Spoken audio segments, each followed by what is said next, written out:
Nagyon nagy szeretettel köszöntünk mindenkit újra itt a Balaton parkos verzióban. A háttérből, hogyha azt látjátok, hogy a Duna folyik és a Budai vár is a közelben van, ez nem véletlen. Nyilván tudjátok, hogy utólag vesszük fel ezeket a szövegeket, de ettől függetlenül a körök itt vannak velünk, és fogunk tudni ma is egy újabb autót bemutatni. Egy olyan autót, ami végre egy Mercedes lesz, méghozzá C63S. Egy kis háttérinformáció, amikor raktuk össze az első 10 autót, hogy milyenek legyenek, akkor Jani és Csabi nagyon sokat foglalkozott azzal, hogy az első 10-ben is legyen mindenki azért kiszolgálva. Ahogy emlékeztek, volt már ugye olasz, volt már BMW, volt most Mercedes, és természetesen lesz majd még olyan gyártó, lesz a japán autó is az első 10-ben, hogy mindenkit ki tudjunk szolgálni. Még egy információ, sokan írjátok mindegyik balatonos részhez, hogy nagyon hiányzik a telemetria és nagyon hiányzik a kilométer kijelzés. Igen, nekünk is, de sajnos miután csak Márti és Doc tud utazni az időben, ők is elég régen tudták, nem tudunk visszamenni tavaly szeptemberre, hogy berakjunk kamerákat és vagy telemetriát a kocsikba, tehát mindenkinek még egyszer mondom, hogy 10 rész le van forgatva, úgyhogy még 3 hónapig ki kell bírjátok azt, hogy egyelőre nincs kilométer kijelzés, a következő forgatásnál lesz. Ennyi volt a bevezető, már is kezdünk. Hedo. Az út, ami összeköt. Modell és hobbi. A modellautóbázis. Ne érd be kevesebbel, használd te is azt, amit Bútor Róbert. Kérd az olajcserét szerelőttől Eneosszal.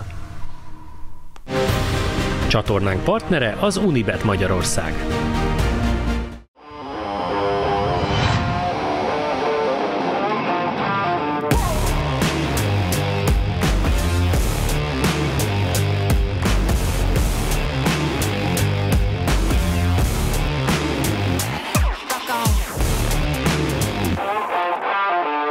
Na és most, hogy nekem kiül... Igen, akartam mondani, hogy most, hogy... Ez már a műsor. Ez már a műsor része, kiszáradt a szám, és most hozzátok fordulok. Ahogy az elején is említettem, igen, sokáig dolgoztunk azon, hogy mindenféle márkája legyen, Jani.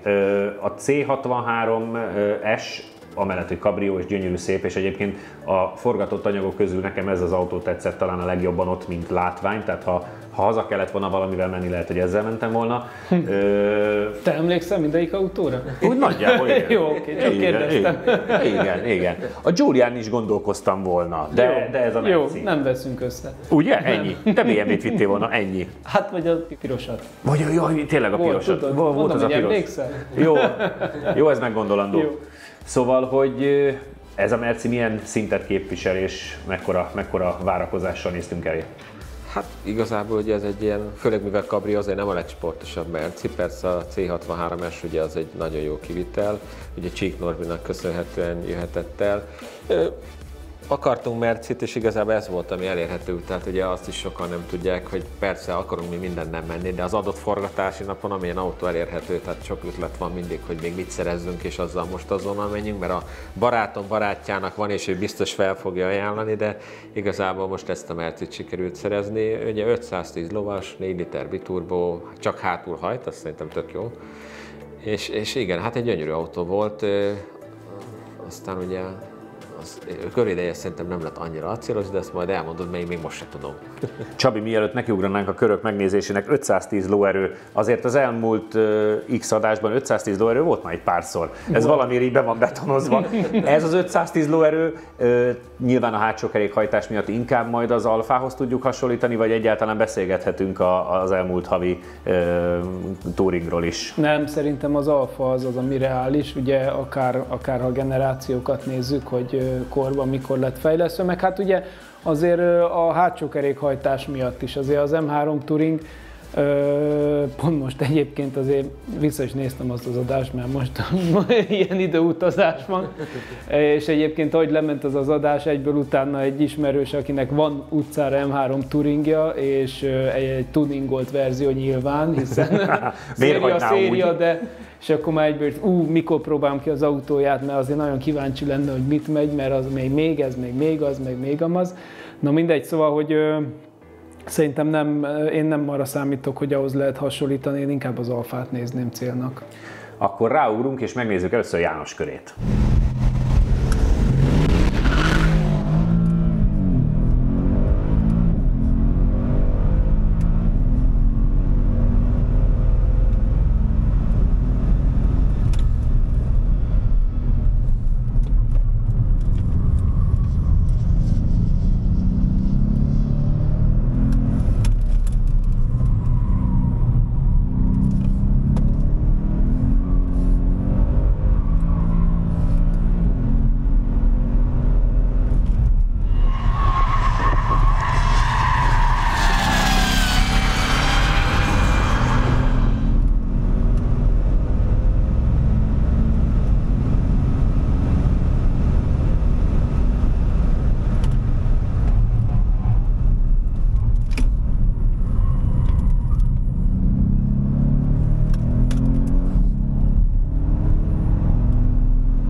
Most, hogy körbeérte Jánosom, az idő most 1:40,888, úgyhogy sajnos a hasonlítás az valóban inkább majd az alfa lesz, nyilván majd mondok mindenféle időt, de egy picit visszanézve a körödet, rögtön azt láttam, hogy te megint azt választottad, hogy kézzel próbálsz váltani, és rögtön a rajtból az első fokozatok között volt egy ilyen váltás, megakadás. Milyen emlékeid vannak egyébként a körről? Nagyon erős emlékeim vannak. Igazából nekem ami emlékem van, az végig ugye az egész körön, szerintem látszik is egy picit, hogy bár ugye melegítünk gumit, de valahogy nagyon nem sikerült, és egy kicsit olyan idegbeteg volt a kocsi. Talán még Csabinak mondtam is a váltásnál, hogy még talán jó a gumihőmérséklet, de az se biztos. Picit olyan furcsa volt vele, hogy először az elejét tologattam meg, aztán próbáltam ugye több gázzal, akkor ott a kettes kanyar hármasban meg a három kijárat, ott folyamatos bővészkedés volt. Tehát, hogy nagyon erős, az érződött, ugye azt hiszem ez a 700 Nm-re, ez annyit tud, és ez végig leadja, tehát hogy egy nagyon-nagyon erős motor, szerintem egy sima hátsó kerékhajtáshoz. Nekem a féke sem volt a célos, de valószínűleg az is azért, mert a gumi még nem fogott eléggé, és olyan mindenhol egy picit túlcsúsztam, tehát az egész egy ilyen csúszkálós volt, nem annyira pontos volt az kör, mint amit én szerettem volna. De amúgy meg egyben van az autó, meg nagyon jól ment, meg tényleg gyönyörű, tehát hogy meg nem lehet rá rosszat mondani, gyönyörű volt a hangja, tehát hogy a feeling az jó volt, csak nem voltam annyira a körrel elégedett. Amit észrevettem még, hogy a 10-es kanyarban ugye az autópályás visszafordítónál, hiszen most ezt még azért a nézőknek tanítjuk, mert még mi is tanulgatjuk a pályát, ott egy ilyen nagyon furcsa, kicsit kockás ívet fordultál. Láttam azóta versenyen, hogy van, aki nem belül fordul, hanem inkább becsúsztatja, és akkor a kijárati ívre koncentrál, de olyan volt, mintha ott megtolta volna az elejét. Ott is, tehát az egész körben, igen, például az egyértelműen meg van emlékben, hogy ott is tovább mentem, mint szerettem volna. Ugye próbáltam minden autóval egy kicsit, főleg amivel én mentem először, ott egy ilyen nagyobb öblöt menni, hogy inkább a kigyorsítás sikerüljön, és kanyarba járatom majd valamit elbűvészkedek, de igen, az nagyon szögletes lett, tehát hogy ott nem tudtam igazából jobb befordulni, és nem meg igazából megnézed, a kigyorsítás sem annyira tökéletes. A maximális sebesség, amivel szakítottál, az egyébként 222 km/h, amit hogyha az eddigi köröket visszanézzük korábban, akkor az a legjobban a Taycanhoz, meg az M3 Touringhoz van. A Taycan ugye 2.20-at tudott, a Touringgal meg 25-öket mentetek, ez meg ugye 22, tehát olyan óriás különbségek érdekes módon nincsenek, holott például ugye azért a BMW-nek az ideje az jócskán alulmúlja ezt az időt, hiszen azért az közel 5 másodperccel gyorsabb a körül. Hát ugye itt a kigyorsítás a vége fele szerintem már úgy viszonylag sikerült, de ugye ez egy nehéz autó is, bár igazából a BMW is az, mert az meg összkerekes, tehát azt hiszem ez 1800 valahány kiló ez is, tehát hogy érdekes. Tehát, hogy én azt hittem, hogy nem megy egyet az egyenesben, nem néztem le igazából ott pont. Akkor most megnézzük Csabi körét, és már is azt is értékeljük. Progén Goldex Kft. Professzionális élelmiszeripari megoldások. Reklámépítészeti megoldások a G-Ban Partners Kft-től. Látogatószámlálás, látogatóanalitika, 98% feletti pontosság nagyvállalati referenciákkal az Xperion-tól.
Nos, első körben nézzük meg az időkülönbséget, ami egyébként alapvetően minimális. Csabi 1:40,757, tehát gyors fejszámolással picivel több mint 1/10 tudtál nyerni.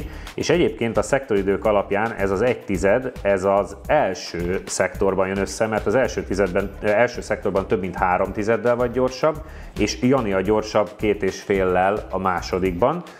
A végsebességben is látszik a különbség, mert a tiéd csak 2:20, tehát valószínűleg a végén valami kigyorsításbeli probléma lehetett, gondolom a második szektorban az is tudott Jani visszahozni. És amit a te körödben rögtön látni az elején, és nagyon tetszetős, hogy te az 1-esből és a 2-es kanyarból is kb. Driftelve jössz ki. Milyen volt a köröd? Hát lehet, hogy egy picit még túl sokat is csúszott, igen. Tehát én is úgy éreztem. Igen, mert látványosan benne van a filmben. Igen, ami tök jó, de azért az már lehet, hogy egy kicsit sok, annál kevesebb csúszás, ami nem ennyire látható, az azért egy picit gyorsabb tudna lenni. Nehéz azért megtalálni vele azt a ideális gyorsítást, mert ugye most a gumi éppen hogy tapad meg, hát azért ezekkel sem megyünk semennyit. Szóval azért ezen a pályán szerintem így elsőre beletalálni ennyire pontosan az sokkal nagyobb kihívás még számunkra is, mint Kakucson adott esetben. Egyébként jó élmény volt, a hangja az nagyon-nagyon tetszett az autónak, de nem tudtam én se annyira nagyon precízen. Szóval, hogy az a fajta tűpontos irányíthatóság, mint mondjuk, hát a Porsche-hoz nem is hasonlítom, mert az nem lenne fair, de mondjuk az M3 Touringban, ami benne van, azt én nem érzem ebbe se. Igen, a gumik, hát ehhez a teljesítménynél igen, azért elérik a teljesítőképességük határát hamar. Az elején nem fordult úgy az autónak, úgyhogy ezért nem volt annyira nagyon precíz a dolog, és valószínűleg a sebességkülönbség is ebből adódott, hogy ott a 10-es kanyarnál, igen, ott nagyon érdekes, hogy ott hogy tudsz elfordulni, de nekem az rémlik, hogy az elejével azért küzdöttem én is, hogy ez irányba álljon végre. Ami még nagy különbség, hogy te hagytad automatában a kocsit, ahogy igen. Nagyon sokszor. Ez a kör elején egyébként nagyon sokat segít, viszont utána az 5-ös, 6-os kanyarban pedig érezhetően szenved a kocsi, mert nem tudja eldönteni, melyik fokozatban gyorsítson ki, és onnan elég lassan tudsz csak kijönni. Igen, ugye a Merciknél volt már erre tapasztalatunk, még Kakucson ugye volt az a C43. Ami bebizonyította, hogy vagy 5-6 gyorsabb lett igen, automatában. amit sokszor visszahozott a kedves ismerősünk, hogy mert inkább a másik programmal, inkább automata, inkább ne sportba, meg mit tudom én. És akkor ott az bizonyosodott be, hogy automatában jó vált, és hogy inkább hagyjuk úgy. Úgyhogy én is azért gondoltam, hogy akkor én megpróbálom úgy, aztán meglátjuk, hogy mi lesz, mert általában azért a mai modern váltók már egész jó kezelik ezeket a helyzeteket. Sőt, főleg egy sportautótól azért azt várva, egy sportos autótól azt várod, hogy ezt jó kezelje. Hát itt is érződik, hogy azért ez még nem a legfrissebb fejlesztés mondhatni, de attól még egy csodás élmény az az autó, és gyönyörű szép szerintem, meg a hangélménye is fantasztikus. Nyilván egy ilyen kabrióval nem pályanapozni fog menni az ember. Bár sose tudni. Bár nem tudhatjuk. A korrekt összehasonlítás véget, akkor azért mondjuk el, hogy az Alfa, amihez tényleg hasonlítani kell, azért az 1.39-192-vel gyakorlatilag, hát azért az egy erős 1,5 másodperccel gyorsabb lett. A tempója az Alfának pár kilométer per órával gyorsabb csak, és minden szektorban igazándiból bőven jobb, tehát hogy szépen elosztva mindenhol megverte. Igen, hát úgy tűnik, hogy közel voltak, de a Merci így ezekkel az apróságokkal nem pont lecsúszott. Gondolom a plusz tömeg, meg az, hogy nem feltétlenül jól tapadt. Egyébként tényleg így visszagondolva, persze az Alfával kb. Először mentünk. Igen, az első párban volt. Azzal is azért pontosabban lehet menni, csak abban meg ugye a fék volt, ami szépen lassan elmúlt. Úgyhogy érdekes. Egyébként az tök jó tapasztalat szerintem, hogy majd látva a következő adásokat is, hogy ennek a fékje viszont tök jó bírta. Igen. Az ahhoz képest, hogy kabrió nehéz és hogy egy széria autó. Igazából szerintem egy gumi volt a leggyengébb láncszem, és emiatt ugye nem. Hát meg szerintem a súlyaránya sem annyira tökéletes az első-hátsó tengely között. Persze, hát de amúgy tényleg, ha valaki szép meg erős kabriót akar, akkor hajrá, mert úgyse fog ez ne vegye el a kedvét. Sőt, igazából ez még egy jól hangzó V8-as, azért igen. Mindenféle más. Köszönöm urak, nektek is, hogy itt voltatok, jövő héten akkor újra Kakucs, aztán majd visszatérünk ide a Balatonparkra is, addig is kövessetek bennünket Insta, YouTube, Facebook, találkozunk, sziasztok!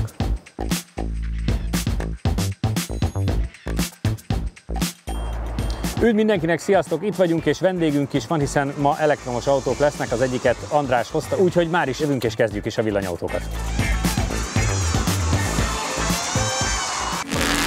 Ferrari Challenge, teljesítmény, izgalom, csodás versenyautók. A Maranellói vállalat történetének leghosszabb ideje tartó márkakupa bajnoksága először érkezik Magyarország legújabb versenypályájára június első hétvégéjén.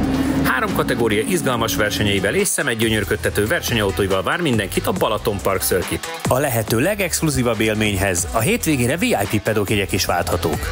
Jegyvásárlás kultix.hu. Progén Goldex Kft. Professzionális élelmiszeripari megoldások. Támogatunk a sportruházat és a küzdősportok szakértője, a BP Fight. Modell és hobbi, a modellautóbázis. Hedo, az út, ami összeköt. A műsor támogatója a Székely Csemege. Ha még nem tetted meg, most azonnal iratkozz fel a csatornánkra. Nyomd meg hozzá a kis csengőt, és így nem maradsz le a Lap Timing adásokról sem.